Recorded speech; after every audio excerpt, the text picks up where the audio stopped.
So the Cowboys were able to land CeeDee Lamb in the draft, which many thought was a steal at number 17. The Eagles selected receiver Jalen Reagor with their first-round pick and then followed it up with Jalen Hurts in the second round. So, Shannon, after the draft, who do you like better entering next season? Well, I think the Cowboys had the best draft. There's no question about that. I don't really like a whole lot about the draft at the Eagles, but I still believe the Eagles are going to win the NFC East because the Cowboys will do Cowboy things. Nothing has changed. I need to see proof. I need to see proof that when they get on the field and they play a couple of games, and I'm not telling you, just like I said last year, they're going to get out to that roaring start because they're playing some cream puffs, and I hate to call some of the teams cream puffs, but that's what they were. But I told Skip Bayless, I said, when they get to the meat of that schedule, when the rubber needs to meet the road, old Shea Sharp going to be sitting back like he on the beach. Just like this, like I'm in good old Cancun or Jamaica, the grill. That's why I like to go vacation at, Jenny. And look what happened. So this is all I'm saying, Skip Bayless. I like some of the offseason moves that they've done. I like Darius Slay. I like that trade. I like Nicole Roby-Coben, slot corner. They got Jonathan Hargrave. Remember, Skip, they traded for Marquise Goodwin. So if D-Jack can come back, now they have speed to be able to lift the top out the coverage. Because D-Jack can run. Marquise Goodwin was an Olympian. He can run. Jalen Reagor ran 4.42, if I'm not mistaken, at the combine. He can run. So I like what they've done. I really do. From that aspect, the offseason move, the drafts, I don't really see a whole other than Reagor.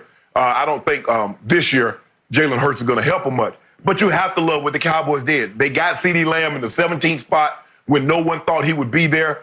They got a DB in the second, got a corner, Trayvon Diggs. They got Gallimore from OU. So, Skip, they loaded up. They got a lot of need. Now, I don't know if they got anybody per se to necessarily replace the production from Robert Quinn left. Byron Jones, I think they can find somebody to break up passes. It wasn't like he was a takeaway machine, Skip. So if you can get 2 interceptions, you superseded what Byron Jones did last year. So with that being said, Skip, I believe that the Cowboys might even have the better team. But when it's all said and done, you guys will not be NFC East champs. You will be disappointed again. So would Jamie Foxx be crying, be imitating me on IG, talking about how I rolled up on him. I did, and going to do it again because guess what? The Cowboys going to mess it off again, and I'll be happy. You'll be sad saying, I don't know what happened. So your only out is the Cowboys are going to do Cowboy things. So, Dak has won the division twice, right? And how many times have we won the division, Skip? How many, Skip? You won it twice. They both?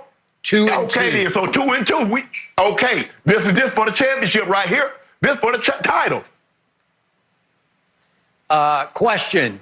Is old 8-8 Jason Garrett still around? Is he still Coach clapping? Is he still over there clapping on the sideline, butt patting as they go by him after they turn the ball over? It's okay. It's okay. Is that guy still there? I don't think so. No, he's not. I think we got Mike McCarthy, who was very successful as a Green Bay coach, who's a made man with a Super Bowl victory, who coached Brett Favre and, dare I say, even Joe Montana and Aaron Rodgers. I'll take that as an upgrade over old 8-8 Jason. Yeah, what y'all do have, y'all got what they call Massage Mike. You remember on Saturday, every Saturday, Skip, instead of being out there going through walkthroughs with the team like he's supposed to be, he getting a massage up in his office. So they dubbed him up in Green Bay, Massage Mike. Massage Mike McCarthy. Yep. Yeah, how about that? That's what you got. At least Jason Garrett was attentive. At least Jason Garrett was going through walkthroughs and not sending his lieutenants to do his job. How about that, Skip? Heck, if I know Jerry Jones, he probably liked the fact that he was Massage Mike. That might have been why he hired him. Have your fun when it's time to have your fun, because we know Jerry does. So here's the point. Yes.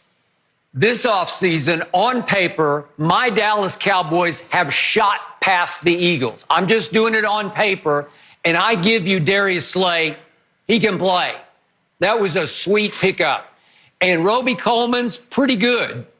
We know he got away with something a couple of years ago in the NFC Championship game that will live in infamy. Yes, he did. but he can play. So I give you those two. But you're missing the point. Look at all the defections and all the losses. Malcolm Jenkins, the leader of that secondary, is now a New Orleans Saint. Aguilar made a lot of big catches. I know he dropped a lot of balls, but he ain't there anymore. Jason Peters, for years, the best left tackle in pro football, is gone. Big V, his backup, is gone. Vinny Curry out. Timmy Jernigan, gone. Nigel Bradham, gone. Grugier Hill, gone. Man, that's a lot of losses from the defensive side also.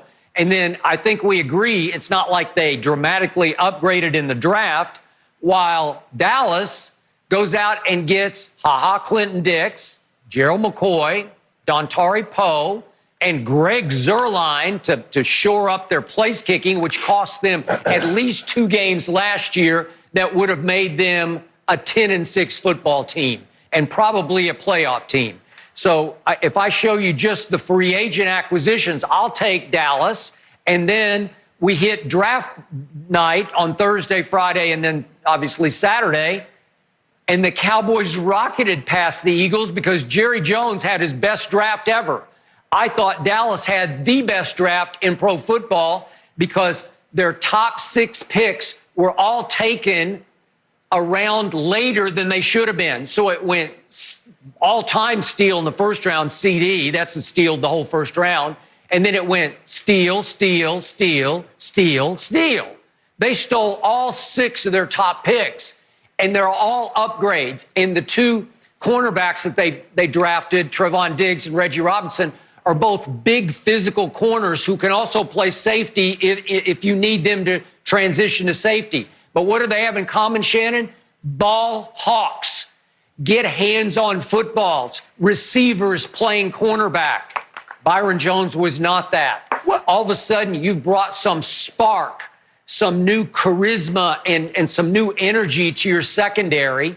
And Neville Gallimore, I watched every snap he played at Oklahoma. All he does is just disrupt. He just leaps off your screen making plays. And you continue not to talk about Bradley Anae, taken later in the 5th round.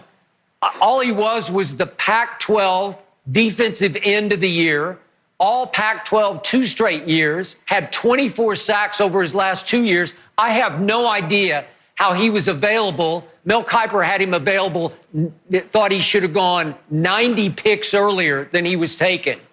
It's a steal, and he will help. And I believe Aldon Smith will be reinstated. I believe Randy Gregory will be, and I think they're going to contribute along with Bradley Anae, the cliff diver from Hawaii. He plays with edge, high motor. All of a sudden, you've brought high motor playmakers everywhere on defense, and you're adding CeeDee Lamb to Amari Cooper. Wait a second, and Gallup, and wait a second, number 21 still in the backfield the last time I checked, and the offensive line still top 5. It's explosive. I'm looking at firepower. No, wait a minute. Wait a minute. You tell me, you just told everybody just 2 weeks ago, Zeke Elliott looks like he was still running in Cabo San. He's not that same guy. You only want Amari to play at home games. Jerry vastly overplayed because the guy tapped out against the Eagles. He tapped out against New England. He tapped the Jets. But now all of a sudden you heaping praise. Also, now it was me. I like Stephon Diggs. You said, when I watched Alabama, he didn't leap off the screen. Now, all of a sudden, he's with the Cowboys. He's jumping out the Jumbotron. What? What is this? First of all, another thing, Skip Bayless. No, I can walk. Hold on. Go ahead. Okay, look, Trevon Diggs. I just didn't like him against LSU because Jamar Chase was just picking on him.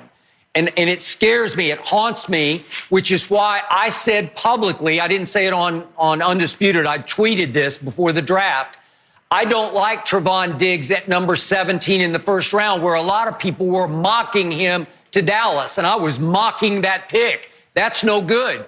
But if you can get Trevon Diggs, who might have gone to you at 17, if you can get him at 51, are you kidding me? That's a steal. Then it's worth it that he had one really bad game against LSU, because a lot of people had bad games against Joe Burrow. I'm okay with that. he is still he's an athletic. I like his bloodlines to his big brother. He's a receiver playing cornerback. It's something we haven't had before. And I think he's got a little spark to him because of his brother. And somebody else I'm talking to right now came into the league with a big brother who was a star. And did it help a guy named Shannon Sharp turn into a Hall of Famer because he had a big brother named Sterling Sharp, who was a great receiver? Stephon Diggs is he's pretty good. Skip, I think the thing is that it's going to help. He can help Trayvon understand that what it's like to be a professional and how do you have to do your work. But he's going to have to make the plays. Let me tell you something about stealing. Skip, I can go to a local convenience store. I can put something in my pocket and walk round and round in that store. It's not a steal until I try to leave the premises. Okay, you keep saying all these guys were steals. They only become steals if they can play. If they can't play, guess what they're called? B-busts. That's what they'll be called. Yep. So before you call them steals, let's